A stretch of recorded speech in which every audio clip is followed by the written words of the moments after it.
যদি ঈমান থাকে সব কিছুর ঊর্ধ্বে তুমি, পরমাণুর ঊর্ধ্বে, অ্যাটমের ঊর্ধ্বে, হাইড্রোজেন বোমার ঊর্ধ্বে, ট্যাঙ্কের ঊর্ধ্বে, রাফাইলের ঊর্ধ্বে, S-400-এর ঊর্ধ্বে, তোমার উপরে কেউ নেই, তোমার উপরে আল্লাহ। ঠিক না বেঠিক? আমরা একটা অলৌকিক যুগ পার হচ্ছে, এই যুগটা অলৌকিক, চলবে আরো 50-60 বছর। অলৌকিক অলৌকিক অলৌকিক। সূর্য পশ্চিম থেকে উঠবে, লৌকিক না অলৌকিক? ঈসা আলাইহিস সালাম চতুর্থ আকাশ থেকে নামবেন, লৌকিক না অলৌকিক? ঈসা আলাইহিস সালাম কেউ জানে না, শোনে না, কিচ্ছু নাই, অস্ত্র নাই, পাতি নাই, আগের দিনও কিচ্ছু জানে না। এক রাতে এমন এক মহা শাসক, মহা জ্ঞানী, মহা পণ্ডিতে পরিণত হবেন, গোটা বিশ্বকে ইনসাফ দিয়ে, ন্যায় নীতি দিয়ে গুলে গুলজার করে দেবে। আমার নির্দেশে সরে যাবে। গেছে কিনা? তো সেটাই তো, এই যে সুবহানাল্লাহ বললাম, সুবহানাল্লাহ সুবহানাল্লাহ সুবহানাল্লাহ বলতেছি, গায়ের মধ্যে এই বাহুতে তাবিজ কতগুলি, এই বাহুতে কতগুলি, গলায়, কোমরে 10-20টা গণেশ শরীরে বাঁধা,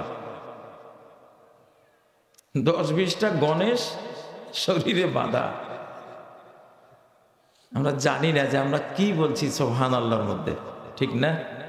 সুবহানাল্লাহ মানে কি? আল্লাহর কোনো শরীক নাই, আমি আল্লাহর সাথে কাউকে শরীক রাখি না। একটা গায়িকা, নায়িকা যতই বিশ্বসুন্দরী হোক, সে যেহেতু আল্লাহর আইন লঙ্ঘন করে যেই ঢেকে রাখা রূপ ঢাকা দরকার ছিল, উন্মুক্ত করে সে ড্যান্স করছে, নাচ করছে, আমি তাকে আমার হৃদয়ের ওই মহামূল্যবান রত্নটা আমি তারে দেব না। সেই রত্নটা কি? ভালোবাসা। এই ভালোবাসাটা আমি আল্লাহর জন্য রেখেছি। আল্লাহর পছন্দনীয় জিনিস, আল্লাহর পছন্দনীয় মা, আল্লাহর পছন্দনীয় নারী, আল্লাহর পছন্দনীয় সরকার, আল্লাহর পছন্দনীয় মেম্বার, আল্লাহর পছন্দনীয় চেয়ারম্যান, তার পছন্দনীয় নেতা, তাদেরকে দেব এই ভালোবাসাটা। আমি তোমারে দেব না। যদি দেই তাহলে আমি সুবহানাল্লাহ যে বললাম মিথ্যুক হয়ে গেলাম। আদনা শিরকে আন তুহিব্বা আলা জাওরিন আও তুবগিদা আলা আদলিন। সর্বনিম্ন ঈমান যেমন আছে, সর্বনিম্ন ঈমান হলো রাস্তা থেকে কষ্টের জিনিস সরিয়ে দিলাম, এটা একটা ঈমানদারি কাজ করলাম, ঠিক না? একটা গাছের ডাল, কাঁটাওয়ালা ডাল রাস্তায় পড়ে আছে, এক ঈমানদার ওটা সরিয়ে দিলেন, তার সব গুনাহ ক্ষমা হয়ে সে জান্নাতি হয়ে গেল। সর্বনিম্ন ঈমানের শাখা যেমন আছে, সর্বনিম্ন শিরিকের শাখাও আছে। আদনা শিরকে আন তুহিব্বা আলা জাওর। একজন জাওর করছে, বাঁকা কাজ করছে, গুমরাহির কাজ করছে, পথভ্রষ্টতার গুনাহের কাজ করছে, আর তুমি তারে ভালোবাসা দিচ্ছ। এটা হলো শিরকের সর্বনিম্ন শাখা। আর শিরকের সর্বনিম্ন শাখাটাও একটা মহাপাপ, কবিরা গুনাহ। সুবহানাল্লাহ। তাহলে এটা কি শুধু গায়িকার ক্ষেত্রে? তো এক্সাম্পল দিলাম। কোন নেতা যে আল্লাহরে মানে না, আমি তারে ভালোবাসা দিলাম, শিরিক করলাম। কি করলাম? শিরিক করলাম। ওয়ামান ইয়াতাওয়াল্লাহুম মিনকুম ফাইন্নাহু মিনহুম। সূরা মায়দার 51 নম্বর আয়াত। তোমাদের মধ্যে কেউ যদি আল্লাহ দ্রোহীকে ভালোবাসা দেয়, সেও সেই আল্লাহ দ্রোহীদেরই একজন। তাহলে সুবহানাল্লাহ মানে কি? আমি আল্লাহর সাথে নিজে শরিক করি না, যারা শরিক করে আমি তাদেরকে ভালোবাসা, আমার সমর্থন, আমার ভোট, আমার কোনো সহযোগিতা আমি তাদেরকে দেই না। কারণ দোষ কি? সে শিরিক করে। কি করে? শিরিক করে। সুবহানাল্লাহ। ওয়া ইন আতা'তুমুহুম ইন্নাকুম লামুশরিকুন। আল্লাহরে যে মানে না, ও নামাজের কথা জীবনেও কয় না, নিজেও পড়ে না, জাকাতের কথা কয় না, সুদের কথা কয়, সুদ দিতে হবে, নামাজের কথা কখনো কয় না, রোজা রাখে কিনে আমি জীবনেও দেখি নেই, রোজার কথা বলেও না। এরকম একটা মানুষকে যদি আমি আমার নেতা বানাই, ফলো করি, আল্লাহ তাআলা বলতেছেন ইন্নাকুম লামুশরিকুন, তাহলে অবশ্যই তোমরাও কি শিরিককারী, তোমরা কি শিরিককারী। এই জন্য সুবহানাল্লাহ, সুবহানাল্লাহ, আল্লাহর কোনো শরিক নেই। আমরা ভালোবাসার ক্ষেত্রেও আল্লাহর সাথে শরিক করব না, আনুগত্যের ক্ষেত্রেও শরিক করব না। এক সাহাবী যুদ্ধের মধ্যে উনি নেতৃত্ব দিচ্ছিলেন, কমান্ডার ছিলেন, কোনো এক বিষয়ে রেগে গিয়ে উনি বললেন আগুন জ্বালাও, আমার সৈনিকরা আগুন জ্বালিয়েছে। পরে উনি বললেন ইকতাহিমু, আগুনে ঝাঁপ দাও। এখন সেনাধ্যক্ষের হুকুম মানা এটা ফরজ। এখন সাহাবী সৈনিকরা চিন্তা করতেছে আগুন থেকে বাঁচার জন্যই তো মুসলমান হলাম, ইসলাম কবুল করলাম, এখন এই সেনাপতি বলতেছে সেই আগুনে ঝাঁপ দিতে, এটা কেমন হবে? তো সাহাবীরা ঝাঁপ দিতে গিয়া আবার সরে আসলেন, ঝাঁপ দিলেন না। পরে নবীজির কাছে কাহিনী যখন ফিরে এসে ওনারা জানালেন, নবীজি বললেন যদি ওখানে ঝাঁপ দিতা তাহলে আসলেই আসল জাহান্নামে তোমরা ঢুকে যাইতা। লা তাআতা লিমাখলুকিন ফি মাসিয়াতিল খালিক, যিনি আমাকে সৃষ্টি করেছেন, যিনি আমাকে অস্তিত্ব দিয়েছেন, যিনি আমার অস্তিত্ব টিকিয়ে রাখার জন্য সমস্ত রিজিক, অক্সিজেন, পানি, সূর্যের আলো সবকিছু আমাকে দিচ্ছেন, আমার ওই বন্ধু, পরম বন্ধু, আমার স্রষ্টা, আমার জীবন মরণের মালিক, তিনি কষ্ট পাবেন এমন কোন বিষয়ে পৃথিবীর কোন মানুষের আমি আনুগত্য করব না। ঠিক না কথা? এটা হলো সুবহানাল্লাহ। এটা কি? সুবহানাল্লাহি ওয়া তাআলা আম্মা ইয়াসিফুন। খ্রিস্টানরা বলে ঈসা আলাইহিস সালাম, মারিয়াম আলাইহিস সালাম আর আল্লাহ মিলে তিনজন মিলে মাবুদ। আমরা সুবহানাল্লাহ বলে এটাকে ডিনাই করি, এটাকে অস্বীকার করি, ঠিক না? বা কেউ বলে ওয়াকালাতিন নাসারাল মাসীহু ইবনুল্লাহ, খ্রিস্টানরা বলল ঈসা আলাইহিস সালাম আল্লাহর ছেলে। আমরা বলবো সুবহানাল্লাহ আম্মা ইউশরিকুন, এটা শিরিক করতেছে, আমরা আল্লাহর পবিত্রতা বর্ণনা করছি। সুবহানাল্লাহর কথা যেহেতু বললাম, সুবহানাল্লাহর ওয়াজ করতে গেলে 1 বছর লাগবে। এই সুবহানাল্লাহর ভিতরে গোটা ইসলাম চলে আসবে। এগুলি এক একটা কথা। আফদালুল কালামে আরবাউন ওয়া হুন্না মিনাল কুরআন, 4টা কথা আল্লাহর কাছে পৃথিবীর সব কথার চেয়ে প্রিয়। এই পৃথিবীতে আদম থেকে কিয়ামত পর্যন্ত যত মানুষ যত কথা বলবে, তার মধ্যে 4টা কথাই আল্লাহর কাছে সবচেয়ে প্রিয়। সুবহানাল্লাহ ওয়াল হামদুলিল্লাহ ওয়ালা ইলাহা ইল্লাল্লাহ আল্লাহু আকবার, এই 4টা কথা। দাজ্জাল যখন আসবে, এই গ্রামেও আসবে, পরশুরামে তো দাজ্জাল আসবে, কারণ হাদিসে তো এটা নাই যে ফেনীর পরশুরামে দাজ্জাল ঢুকবে না, মক্কায় ঢুকবে না এটা আছে, মদিনায় ঢুকবে না এটা আছে, কিন্তু পরশুরাম নাম নিয়ে তো নাই যে এখানে ঢুকবে না, এখানে আসবে। এখানে আসলে এখানকার যত রিজিক আছে, ঘরে যত মুড়ির টিন আছে, চালের ড্রাম আছে বা মটকা আছে বা তরি তরকারি আলু যা আছে, সব দাজ্জালে পিছে ছুটবে। ও এমন মিরাকল অলৌকিক পাওয়ার আল্লাহ তারে দেবে ঈমান পরীক্ষা করার জন্য। ফাসবাহু মুমহিলিন, যে গ্রামবাসী তারে আল্লাহ বলে স্বীকার করবে না, ওই গ্রামবাসীর কিচ্ছু থাকবে না। দাজ্জালের পিছে সব খানা পিনার জিনিস ছুটে চলে যাবে। সাহাবীরা বললেন তাহলে খাবোটা কি? নবীজি বললেন তুআমুকুমুত তাসবিহু ওয়াত তাহলিলু ওয়াত তাহমিদু ওয়াত তাকবীর, তোমাদের পেট ভরে যাবে সুবহানাল্লাহ বলে। সুবহানার মধ্যে খাবার আছে, সুবহানাল্লাহর মধ্যে কি আছে? খাবার আছে। এটা হলো ইউনিভার্সাল খাবারের ভান্ডার, মহাজাগতিক খাবারের ভান্ডার হলো সুবহানাল্লাহ। যদি এই মহাবিশ্বে সুবহানাল্লাহ না থাকতো, একটা মাখলুককেও আল্লাহ খাবার বা রিজিক দিতেন না। হযরত নূহ আলাইহিস সালাম বলে গেছেন, ও ছেলে, ও আমার পুত্র, আলাইকা বিসুবহানাল্লাহ ফাবিহি ইউরযাকুল খালায়েক, আমার পুত্র সুবহানাল্লাহ জীবনের সাথী বানায় নিও। এই তাসবিহর কারণে আল্লাহ তাআলা আমাদের তোমাদের সমস্ত সৃষ্টি জগৎকে যার যার উপযোগী রিজিক তিনি দিয়ে থাকেন। এই জন্য সুবহানাল্লাহর ভিতরে যে খাবার আছে দেখতে চান, দেখবেন, তাই না? এখন তো ইসলাম দেখার যুগ, কোরআন দেখার যুগ।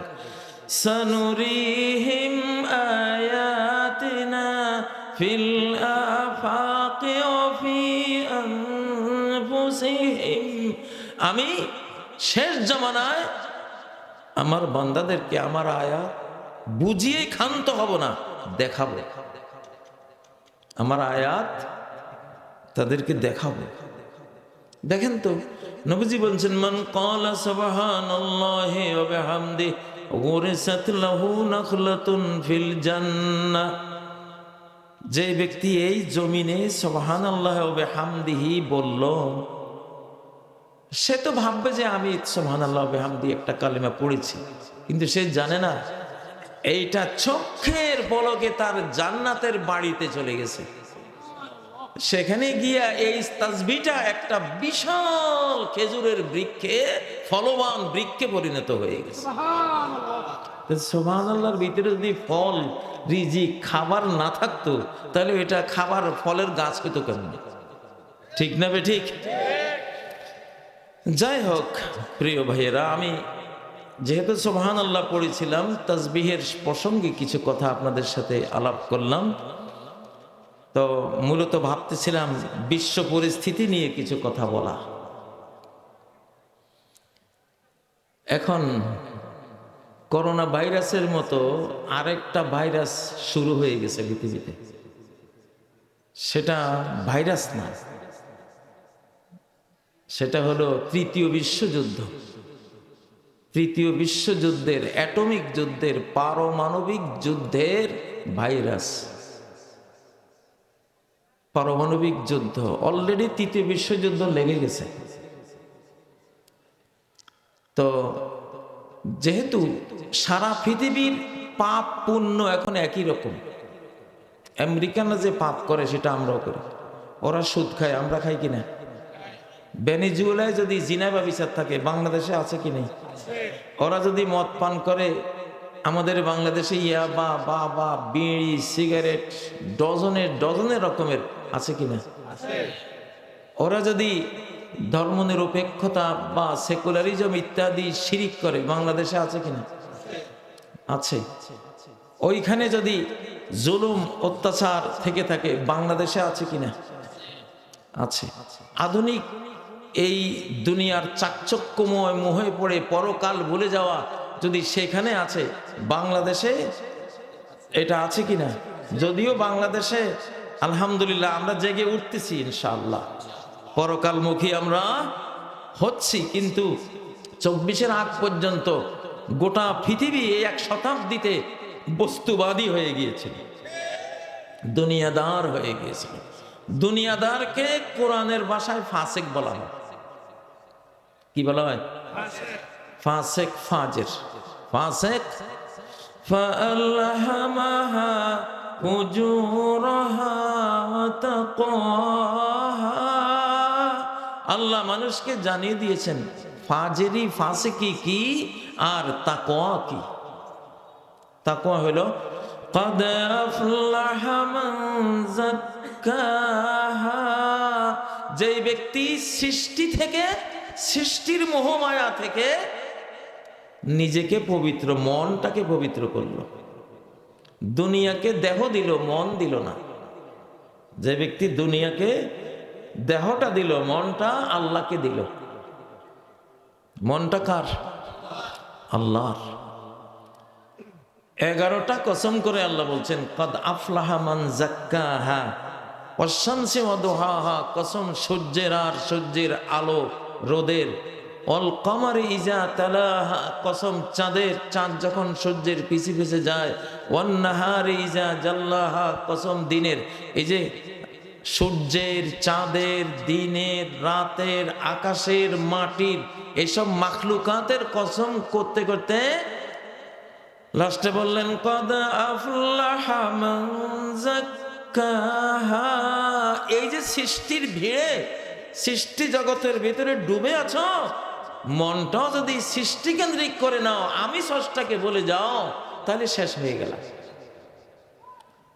সৃষ্টির ভিড়ের মাঝে স্রষ্টাকে হারাতে নাই। সৃষ্টির ভিড়ের মাঝেও মনের জগৎটা রাখতে হবে কার সাথে? কার সাথে? রিজালুল লা তুলহিহিম তিজারাতু ওয়ালা বাইউন আন যিকরিল্লাহ। এটা তো একটা বাজার মস্ত বড়, ঠিক না?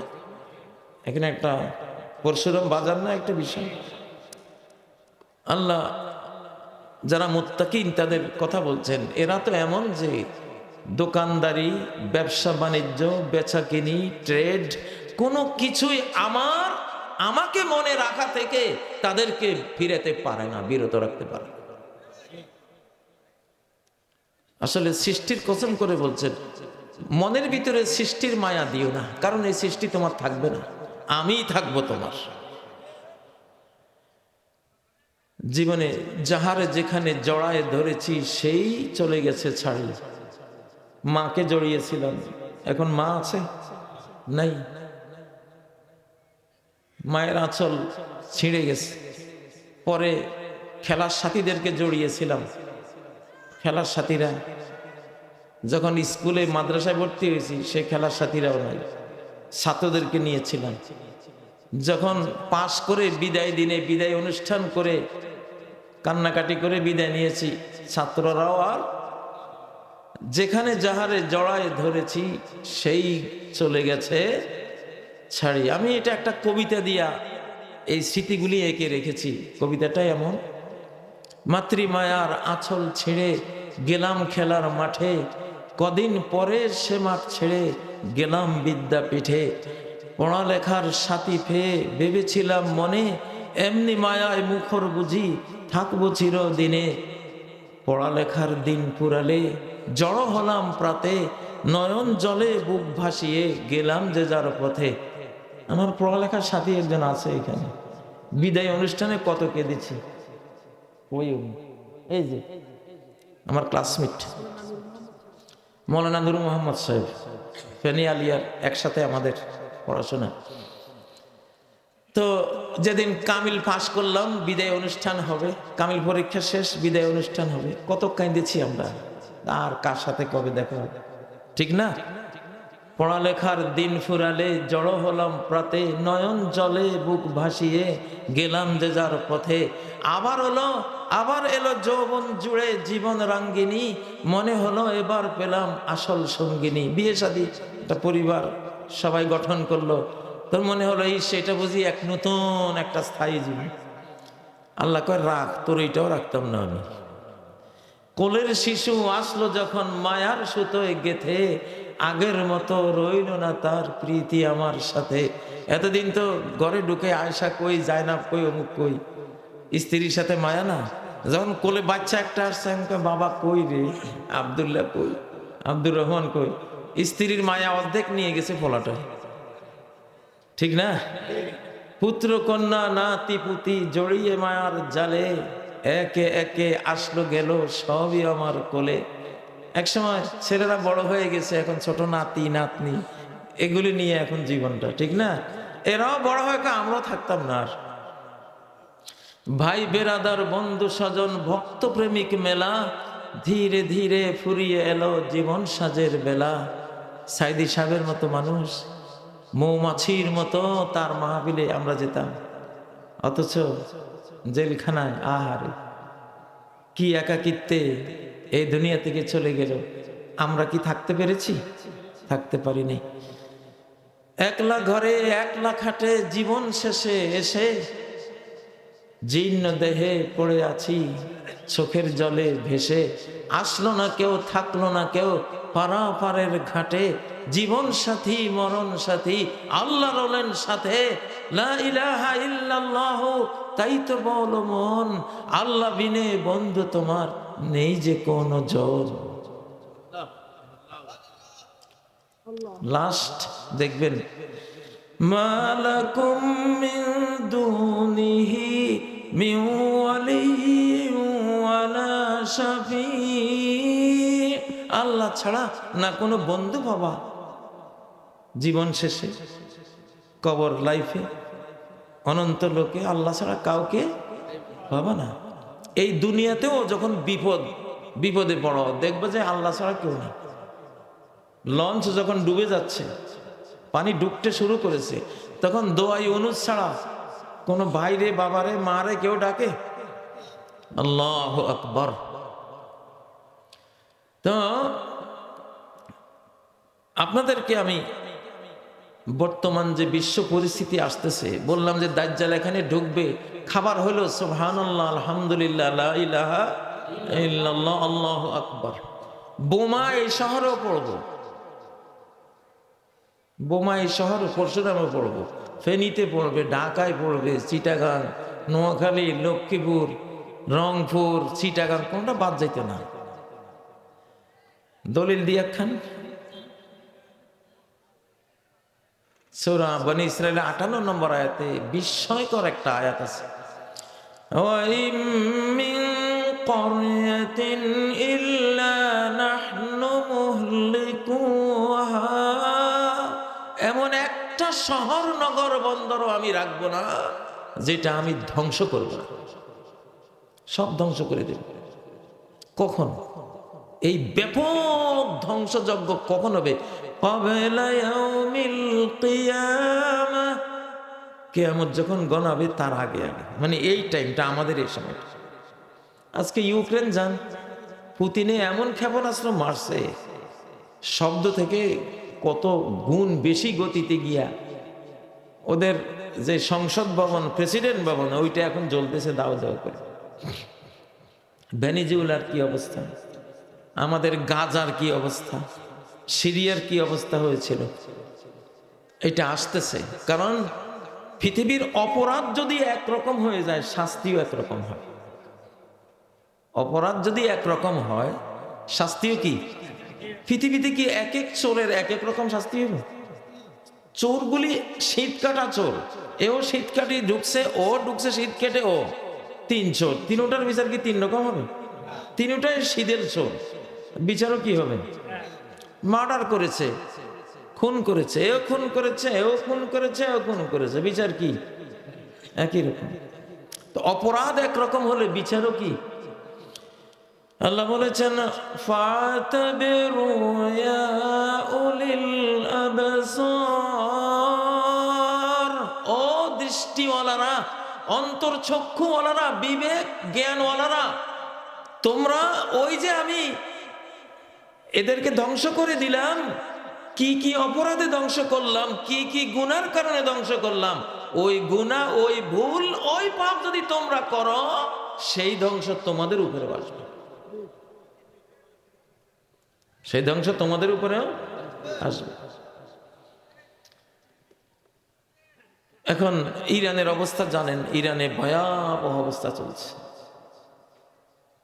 ইরানের এক শ্রেণীর মুনাফিক মুসলমানরা ইরানের 47টা ফায়ার সার্ভিসের গাড়ি পোড়াই দিছে।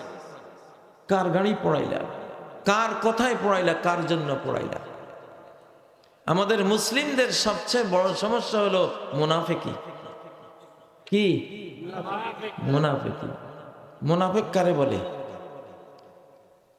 বাংলা তর্জমা করতাম নি একটা, মুনাফিক মানে ষণ্ডা।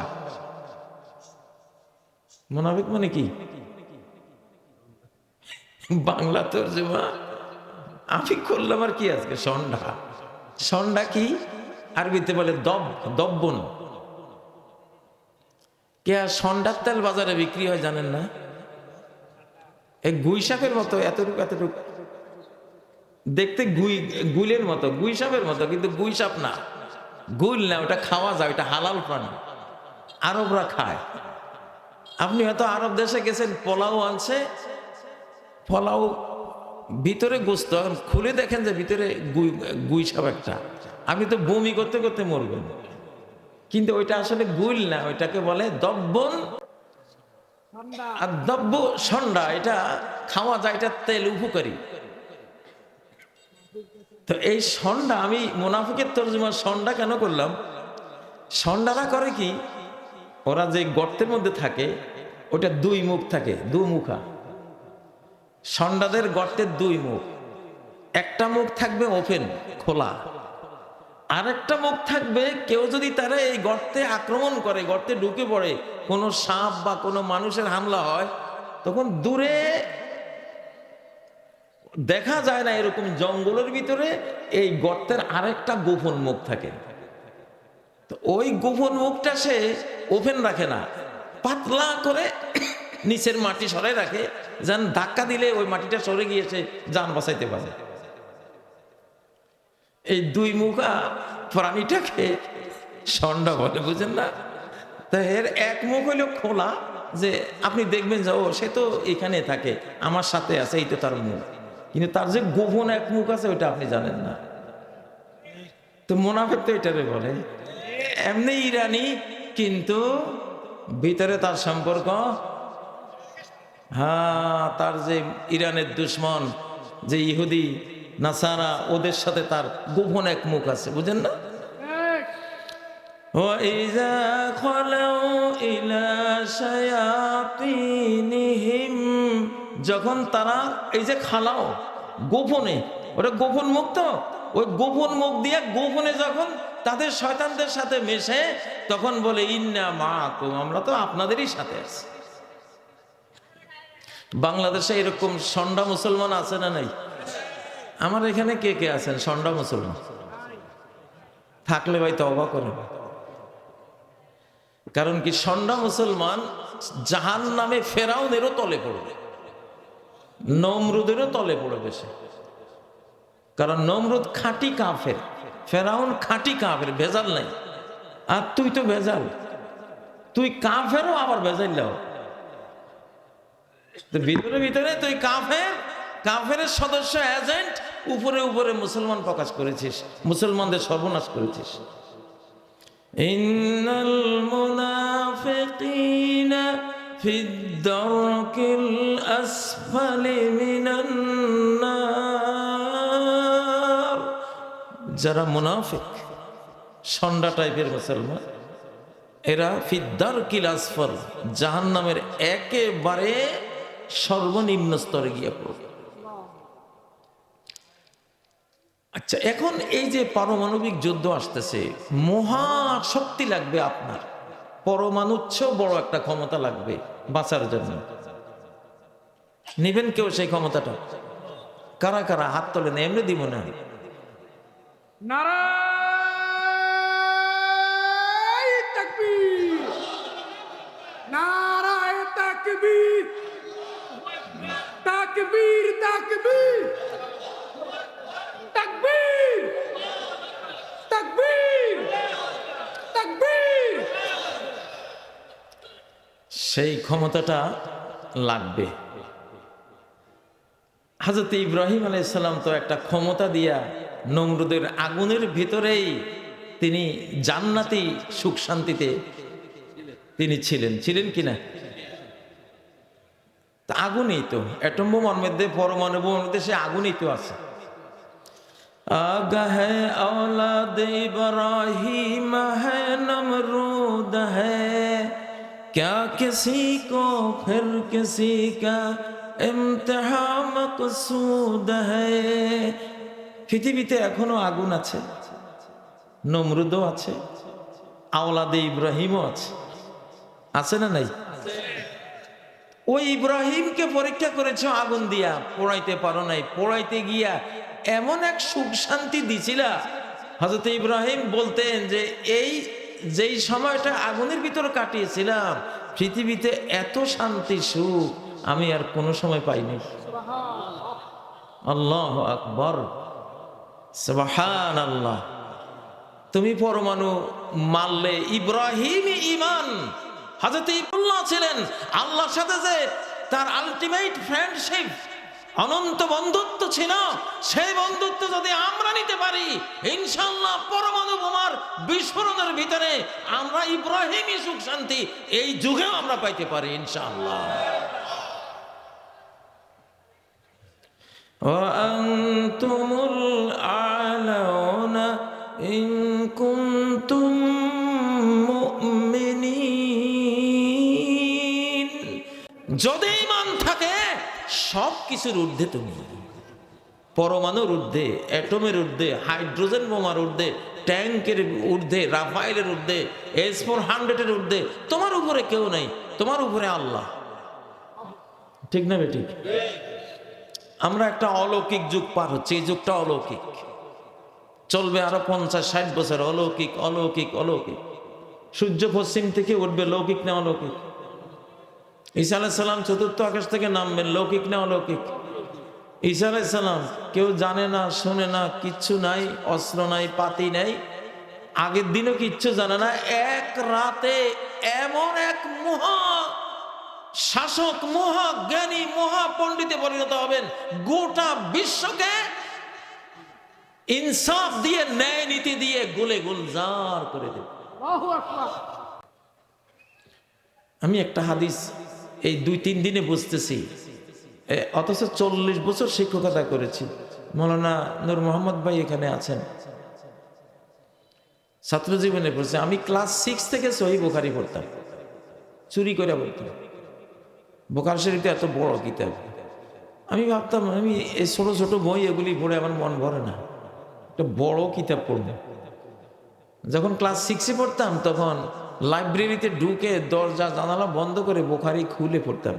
কিছু তো আর বুঝতাম না, কিন্তু পড়তাম। বড় কিতাব পড়তেছি আমার গৌরব। সুবহানাল্লাহ। তো কেন বললাম এটা, কোত্থেকে কথাটা বলতেছিলাম? আল্লাহ, সুবহানাল্লাহ। অলৌকিক, হ্যাঁ, একটা অলৌকিক যুগ পার হচ্ছে, একটা অলৌকিক যুগ এটা। 2004-এর 5ই আগস্ট একটা অলৌকিক দিন, এটা লৌকিক না। ওটা কি? ওটা কোনো আমাদের পক্ষে সম্ভব ছিল না। সমস্ত পুলিশ যার হাতে, সমস্ত বিজিবি যার হাতে, সমস্ত সেনাবাহিনীর ভয়ঙ্কর সব মারণাস্ত্র নিয়ে হেলিকপ্টার সব যার হাতে, সমস্ত মন্ত্রী আমলা, তারপরে তার যেসব নিজস্ব বাহিনী সব যার হাতে, তার পিছনে বিশাল একটা দেশ যার হাতে। 15 বছরের আন্দোলন, বিক্ষোভ, আন্দোলনে যারা কিছুই করতে পারি নাই, কোটা আন্দোলন, ছোট্ট শিশুরা কোটা আন্দোলন করলো। সুবহানাল্লাহ। কোটা আন্দোলনের দ্বারাই পতন হতে পারে এইটা না তারা চিন্তা করেছিল, না সেনাবাহিনী চিন্তা করেছিল, না পুলিশ চিন্তা করেছিল, না পার্শ্ববর্তী দেশের মানুষ ভেবেছিল, না আমরা ভেবেছিলাম। আল্লাহ কয় এটাই তো আমার কাজ, আমি তো এমন পথ দিয়ে ঢুকবো তোরা কেউ কল্পনাও করতে পারবি না সেটা। ওয়াতাহুমুল্লাহু মিন হাইসু লাম ইয়াহতাসিবু, আল্লাহ আক্রমণ সারলেন মিন হাইসু লাম ইয়াহতাসিবু, এমন পথে, এমন আন্দোলন দিয়া, এমন কিছু দিয়া যে ওরা কল্পনাও কোনোদিন করে নাই যে এইটা দিয়ে এই পতনটা হইতে পারে।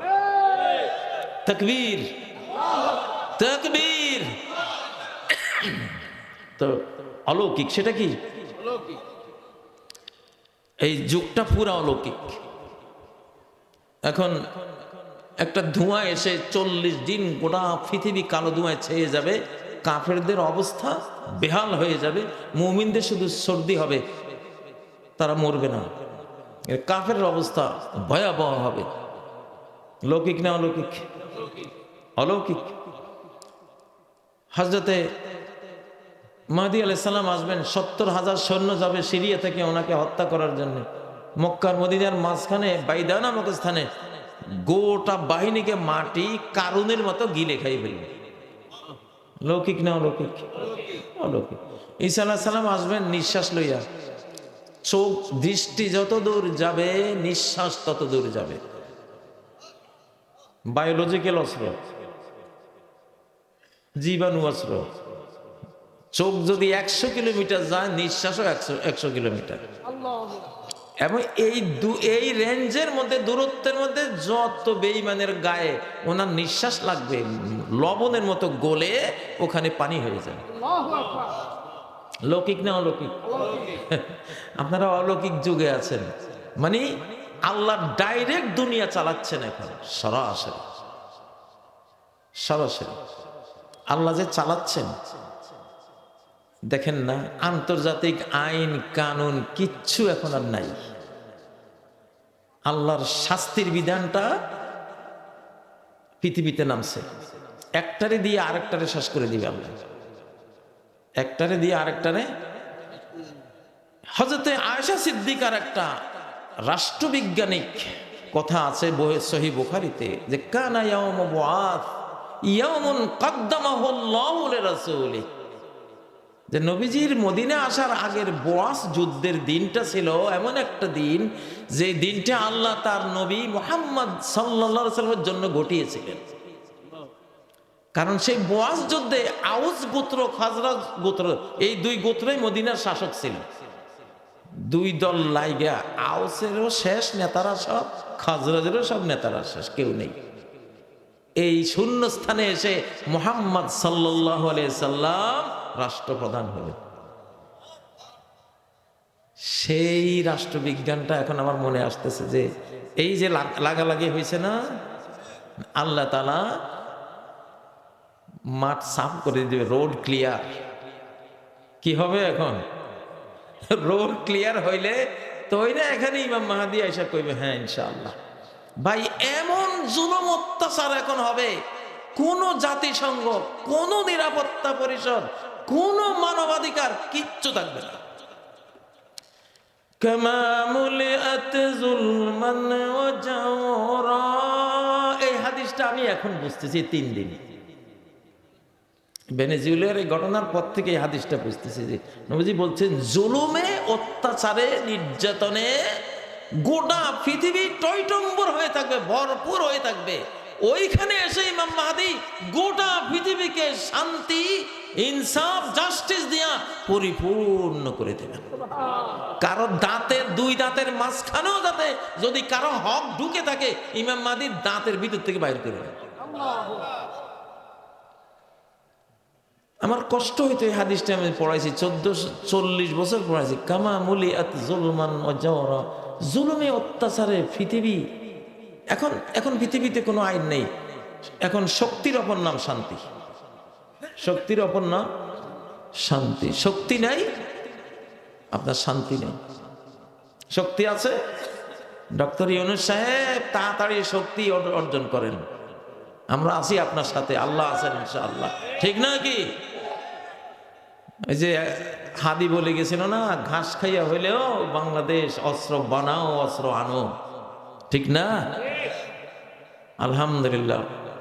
তুরস্ক, পাকিস্তান, সৌদি আরব, এরা আমাদের ভাই। এদের সাথে আমরা পারমাণবিক ছাতার নিচে আসবো। কার কি বলার আছে? আমাদেরকে বলার আছে। সারা মুসলিম জাহান এক হয়ে যাবে ইনশাআল্লাহ। জনাব ডক্টর ইউনূস সাহেব কোনো তোয়াক্কা করবেন না, গোটা জাতি আপনাকে সমর্থন দেবে। আপনি চুক্তি করে নেন তাড়াতাড়ি ইনশাআল্লাহ। ঠিক না? পারমাণবিক চুক্তি করে নেন। সর্বাধুনিক ক্ষেপণাস্ত্র, আমরা একটু কম খাবো এখন। ঠিক না? কম খাবো, কম পড়বো। আমাদের ঘরে এত সোফা, এত আলমারি, এত টিভি, এত বাসন কোসন, এত কত কি না। নবীজির ঘরে কি ছিল? একখান তলোয়ার, বললাম, ওনার আমরা তো কেবল কেবল যে সুতার কাপড় পরা সুন্নত মনে করছি। লোহার লোহার কুর্তা গায়ে দেওয়া যে সুন্নত, বুলেট প্রুফ, বুলেট প্রুফ, নবীজির বুলেট প্রুফ, তীর প্রুফ, তলোয়ার প্রুফ, বল্লম প্রুফ। ওনার সাজোয়া, ওনার এই বর্ম ছিল না, ছিল ডাবল বর্ম ছিল, দুইটা, একটা না। উহুদের দিন ডাবল বর্ম পরে বের হয়েছিলেন। তাহলে আমাদের বুলেট প্রুফ লাগবে না? বোমা ফাটলে যে চতুর্দিক থেকে স্প্লিন্টার আসি এফোড় ওফোড় করবে। আমাদের তো এখন লোহার জামার দরকার, বুলেট প্রুফ জামার দরকার। ডক্টর ইউনূস সাহেব 20 কোটি অর্ডার দেন ইনশাআল্লাহ। ঠিক না? ঠিক, এটা আমাদের সুন্নত, আমাদের নবী মুহাম্মদ সাল্লাল্লাহু আলাইহি সাল্লামের সুন্নত। ঠিক নয় কি? নারায়ে তাকবীর, নারায়ে তাকবীর, লিল্লাহে তাকবীর, তাকবীর, তাকবীর, তাকবীর, তাকবীর, তাকবীর। মৌতের ভয় আমাদেরকে দেখাই লাভ নেই। আমাদেরকে মৌতের ভয় দেখাইলে যাও একটু একটু ভুল ভয় আছে, ভয় দেখাইলে ওইটুকু জায়গা। ঠিক না? আল্লাযীনা ক্বালা লাহুমুন নাসু ইন্নান নাসা ক্বাদ জামাউ লাকুম। নবীজির সহচর সঙ্গীদেরকে বলল, শত্রুরা বহু অস্ত্র শস্ত্র, জনবল ধনবল, অস্ত্রবল জড়ো করেছে, তোমাদেরকে শেষ করে ফেলবে। ফাখশাউহুম, তাদেরকে ভয় করো, ভয় করা উচিত। তোমরা পারতে না ওদের লগে। কোরাইশ একসাথে হয়েছে, কোরাইজা, ইহুদি, আশপাশের সব বেঈমানরা একসাথে হয়েছে। মদিনায় কয়জন মানুষ? 700-800, পারবো না তোমরা? যখন ভয় দেখাইছে, ফাজাদাহুম ঈমানা, তাদের সাহাবীদের ঈমান, ওদের এই ভীতি প্রদর্শনের কারণে ঈমান আরো তেলে বেগুনে জ্বলে উঠছে। বড় অগ্নিকুণ্ডে ফু দিলে আগুন বাড়ি যায়, বুঝেন না? বড় অগ্নিকুণ্ডে বাতাস দিলে আগুন আরো বাড়ি যায়। মোমবাতির মধ্যে বাতাস দিলে নিভে যায়, ঠিক না? কিন্তু বিশাল অগ্নিকুণ্ডে বাতাস দিলে আগুনে কয় না পাইছি খোরাক, বাতাসের মধ্যে তো অক্সিজেন আছে, আমার জ্বলার জন্য এটা দরকার। ঠিক না? তো ঈমান যখন বিশাল মাত্রায় হয় তখন এটা ভয় দেখাইলে এটা জ্বলে ওঠে। ওয়াকালু হাসবুনাল্লাহু ওয়া নি'মাল ওয়াকিল। ওরা বলল, ওই আল্লাহই তো যথেষ্ট, যে আল্লাহ আগুনের গরম করছে, আগুনের মধ্যে তাপ দিছে, তলোয়ারের মধ্যে ধার দিছে, বল্লমের আগার মধ্যে যন্ত্রণা লাগাইছে। তো আমরা সেই আল্লাহর উপরেই তাওয়াক্কুল, উনি যথেষ্ট ইনশাআল্লাহ। ঠিক নয় কি? এক সাহাবীরে বল্লম মারছে এক যুদ্ধে, বুকে দিয়ে ঢুকে ফিট দিয়ে বাইরে হয়ে গেছে।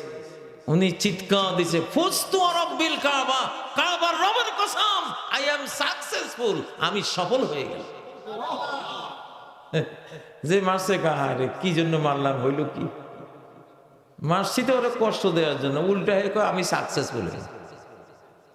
ব্রিটিশরা ফাঁসির রায় দিছিল 3 মুসলিম আলেমকে। আন্দামান দ্বীপে বন্দী ছিলেন মাওলানা ফজলে হক খয়রাবাদী, এনায়েত কুকরি, মাওলানা ইয়াহিয়া থানেশ্বরী। ভারত স্বাধীনতা আন্দোলন, এই আমাদের এই অঞ্চল যারা ব্রিটিশ মুক্ত করেছে, এরকম 3 জন বন্দী ছিলেন আন্দামান দ্বীপে। সেখানে ওই 3 আলেমের ফাঁসির রায় দিয়ে দিছে ওরা। রায় দেওয়ার পরে ধরেন আগামীকালকে ফাঁসি কার্যকর হবে। আজকে গোয়েন্দা পাঠাইছে ব্রিটিশ সরকার মুসলমানদের দুর্গতি, 3 জনের কান্নাকাটি, চোখের পানি, আহাজারি, এগুলি রেকর্ড করার জন্য। যাইয়া দেখে 3 জন আলেমের প্রত্যেকেই একটু চুল টুল সাজাচ্ছে, নিজে রেডি হচ্ছে, জামা কাপড় দিতেছে। তো গোয়েন্দারা কয়, আপনাদের কি ব্যাপার, সাজ হবে, ঈদের মতো সাজ সাজতেছেন? কালকে বন্ধু সাক্ষাৎ আমাদের। আল্লাহু আকবার।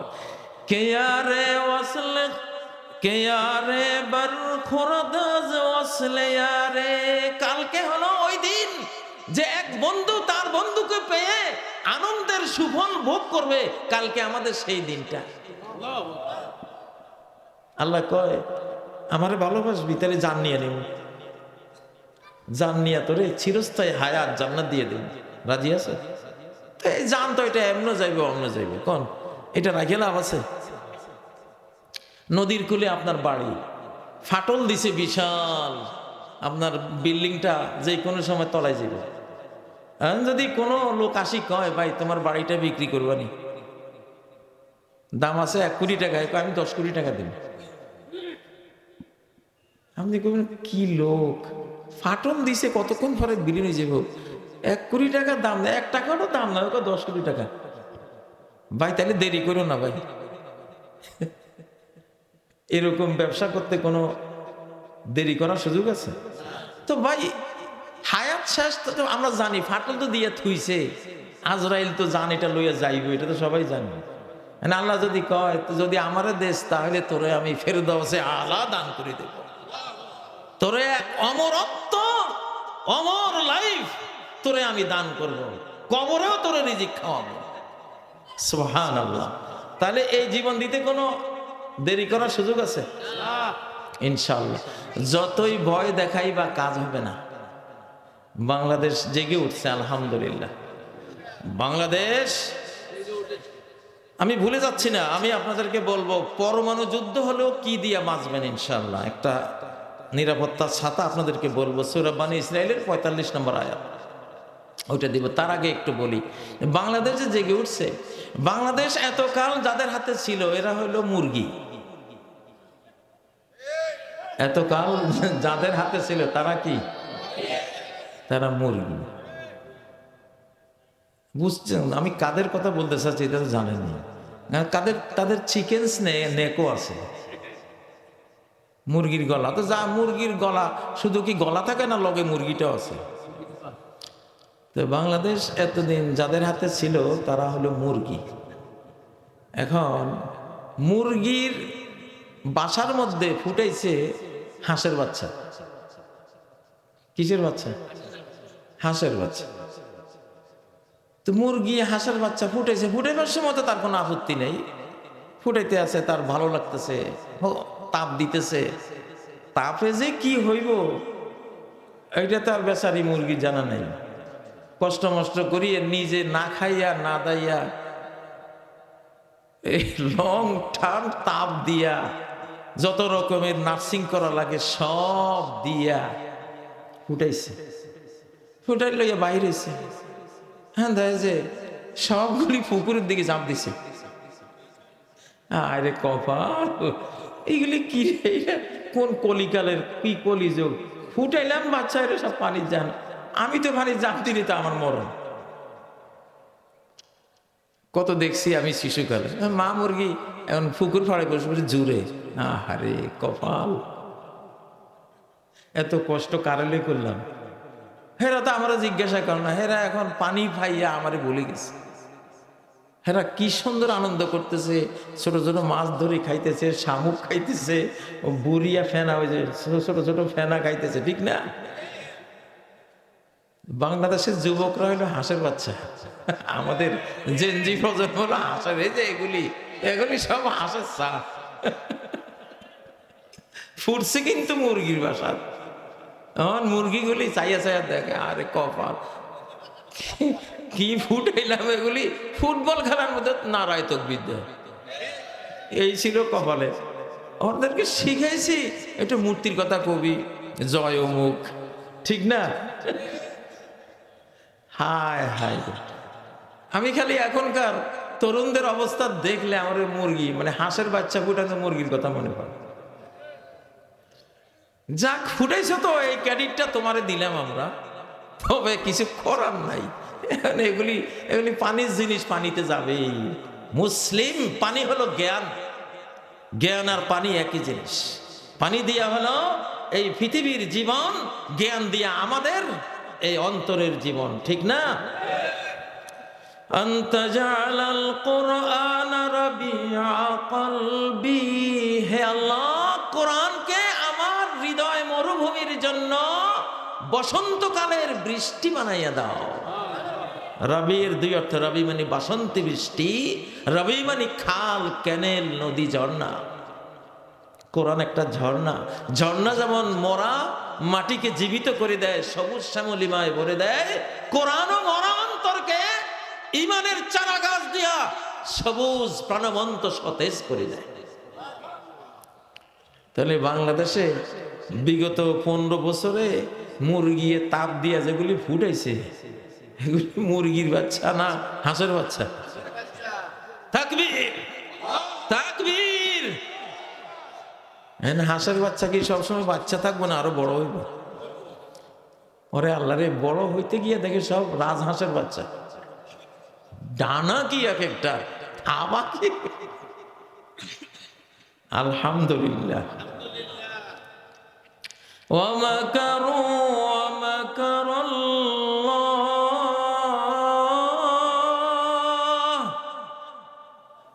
ওরা কৌশল করছে বাংলাদেশ থেকে ইসলাম দূর করে দেব। প্রাইমারি থেকে, হাই স্কুল থেকে, কলেজ থেকে, ইউনিভার্সিটি থেকে ইফতারও করতে দিব না।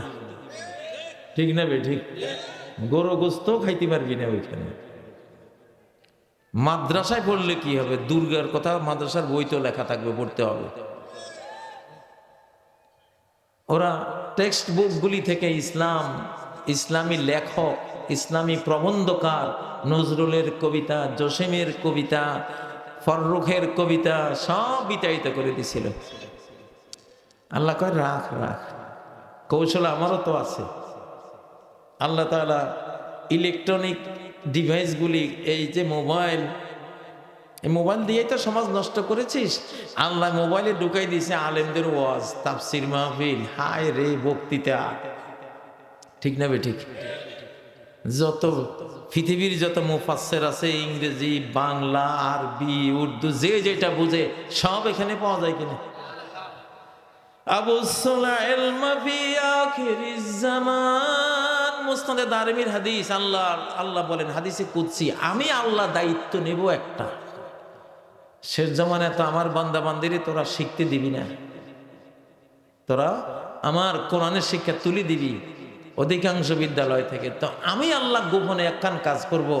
আবু সুলাইল মাফি আখিরিজ জামান, শেষ জামানায়, মানে এই যে এই সময়টা, আমি আবুসু মানে আল বাসুল মুবাশির, আরবিতে লাইভ প্রোগ্রাম, লাইভ। আমি জ্ঞানকে বইতে সীমিত রাখবো না, ইলেকট্রনিক মিডিয়ায় লাইভ প্রচার করে দেবো। এই যে মাহফিল করতেছি, লাইভ হচ্ছে না? এই যে লাইভ হচ্ছে না? কি আশ্চর্য! আরব দেশে ইলেকট্রনিক মিডিয়ায় লাইভ প্রোগ্রামকে আরবিতে বলে আল বাসুল মুবাশির, ডাইরেক্ট লাইভ, লাইভ প্রোগ্রাম। ঠিক এই শব্দটাই 1450 বছর আগের মুহাম্মদ সাল্লাল্লাহু আলাইহি সাল্লামের মুখের মধ্যে। তাহলে উনি যে সত্য নবী, এই একটা শব্দ দিয়েও তো প্রত্যেকটা হাদিস ওনার নবী হওয়ার দলিল। এই হাদিসের আবুসুল ইলমা, আমি জ্ঞানকে লাইভ করে আমার বান্দাদের ঘরে ঘরে, অন্তরে অন্তরে, নগরে বন্দরে, গিরি কন্দরে, সর্বত্র আমি পৌঁছাই দেব। আবুসুল ইলমা ফি আখিরিজ জামান। একদিন কোন মাহফিলে আমারে প্রশ্ন করেছিল, হুজুর এই যুগের সবচেয়ে বড় ইসলাম প্রচারক কে? আমি উত্তর দিয়েছিলাম প্রেসিডেন্ট বুশ। বুশ যখন ইরাককে মারে, তারপর টুইন টাওয়ার ঘটনা, আমি বললাম প্রেসিডেন্ট বুশ হলো এই যুগের সর্বশ্রেষ্ঠ ইসলাম প্রচারক। তো ওরা থমকি রয়েছে, এটা কি হুজুর, এটা কি কইল? শোনো, প্রত্যেক বেঈমানকে, প্রত্যেক আল্লাহ দ্রোহীকে তার অজান্তে আল্লাহ তাআলা ইসলাম প্রচারক বানাই রাখে। সে টেরও পায় না, সওয়াবও পায় না। টেরও পায় না। তো ব্যাখ্যা দিলাম, দেখো মিনার প্রান্তরে আমেরিকার 2 তরুণ গেছিল মিনার প্রান্তরে, হজের সময় তারা গেছিল হজ করতে। তো ডক্টর আরিফি, আরব দেশের বড় একজন বক্তা, ওনার সাথে 2 তরুণের দেখা। উনি দেখে আশ্চর্য হলেন যে এই ইসলামোফোবিয়ার মুহূর্তে ইসলামকে পায় আর খায়। তখন তো মুসলিম মানে জঙ্গি, সন্ত্রাসী, এটা সেটা, কি এক কঠিন অবস্থা ছিল না? সাদ্দামকে মায়েরা কি করছে, আফগানিস্তানকে মায়েরা কি করছে। ওই সময় উনি আশ্চর্য হলেন, তোমরা 2 আমেরিকান যুবক কিভাবে মুসলমান হইলে? 2 জনে বলে, আমরা প্রেসিডেন্ট বুশের হাতে মুসলমান হয়েছি। ওইটা আশ্চর্য কথা। তো ডক্টর আরবি প্রশ্ন করলো কেমনে? কয় হ্যাঁ, কয় না বাংলা ভাষা একটা ছোটকালে শুনতাম, ওগো দয়াল রহমান কে পারে বুঝিতে তোমার শান, ওগো দয়াল রহমান কে পারে বুঝিতে তোমার শান। আল্লাহ শান কি দিয়ে কি করবে তুমি কি বুঝবা? ফেরাউনের ঘরে উনি মুসা আলাইহিস সালামের পালছে, যেই মুসারে মারার জন্য ফেরাউন রাত দিন 24 ঘন্টা শিশু হত্যা করে বেড়াইতেছে, আর সেই শিশু ওর ঘরে কইতে পারত না। ঠিক না কথা? তো ওই দুই যুবক বলতেছে আমরা বুশের হাতে মুসলমান হয়েছি। কেমনে? কয় বুশ টুইন টাওয়ার ধ্বংসের পরে বুশে একটা ভাষণ দেবে ঘোষণা দিয়েছে জাতির উদ্দেশ্যে, গোটা পৃথিবী বুশের ওই ভাষণ শোনার জন্য তন্ময় হয়েছিল। আমরা এই দুই বন্ধু আমরাও ওই ভাষণ যখন শুরু হয়েছে আমরা সব কাজ বাদ দিয়ে শুনতেছি। কিন্তু ভাষণের এক পর্যায়ে বুশ কইল ইসলাম, ওরা ইসলামকে ইসলাম কর। আমি আমার দোস্তকে বললাম, দোস্ত ইসলাম কি? সে বলল তা আমি তো জানি না ইসলাম কি, নামটাই তো শুনিনি। বক্তব্য কিছু দূর গিয়ে আবার সেই ইসলাম বলল। তখন আমরা ইংরেজিতে ইসলাম লিখে রাখছি। তো দোস্ত ওর বক্তৃতা শেষ হলে আমরা এটা সার্চ দেব, এটা কি? বুশের বক্তৃতা শেষ, আমরা ইসলাম লিখে নেটে সার্চ দিলাম, আর তো দেখি হাজার হাজার ডকুমেন্টস, এভিডেন্স, কোরআন, হাদিস, বক্তৃতা বন্যার মতো আসতে শুরু করছে। আমরা দুই বন্ধু স্টাডি শুরু করলাম। স্টাডি করে দেখি যে হায়রে এত সুন্দর ধর্ম, এত ন্যায় নীতির কথা বলে, তাহলে বুশ এই ইসলামের বিরুদ্ধে বক্তৃতা দিল। যাক, বুশের ধন্যবাদ যে তার উসিলায় ইসলাম নামক যে আমাদের একমাত্র ধর্ম, ইসলাম শ্রেষ্ঠ ধর্ম এটা না, এটা ভুল। ইসলাম শ্রেষ্ঠ ধর্ম এটা বলা ভুল, ইসলাম একমাত্র ধর্ম। আল্লাহ কোথাও বলেন না যে ইসলাম শ্রেষ্ঠ ধর্ম, কোরআনে কোথাও নাই, একমাত্র ধর্ম। ইন্নাদ-দীনা ইনদাল্লাহিল ইসলাম, আল্লাহর কাছে দিন একটাই, সেটার নাম কি? আর কোনো দিন নেই, ধর্ম নেই, ওগুলি বানোয়াট, ওগুলি কি?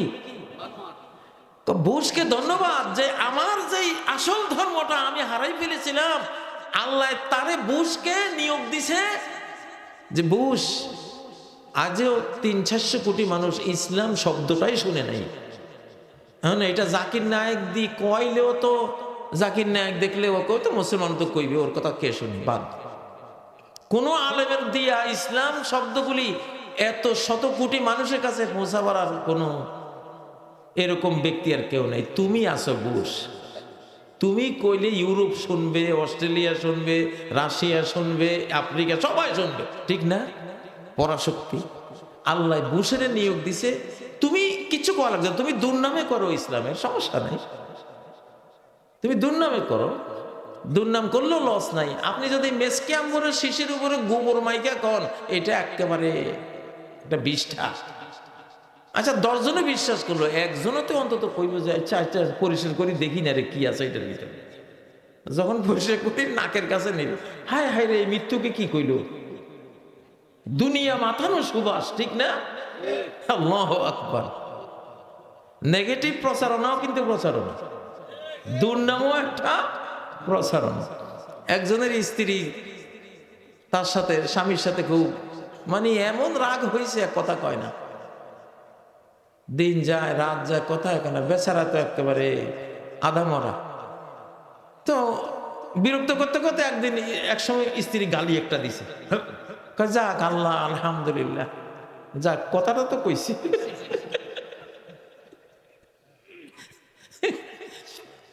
আল্লাহু আকবার, সুবহানাল্লাহ।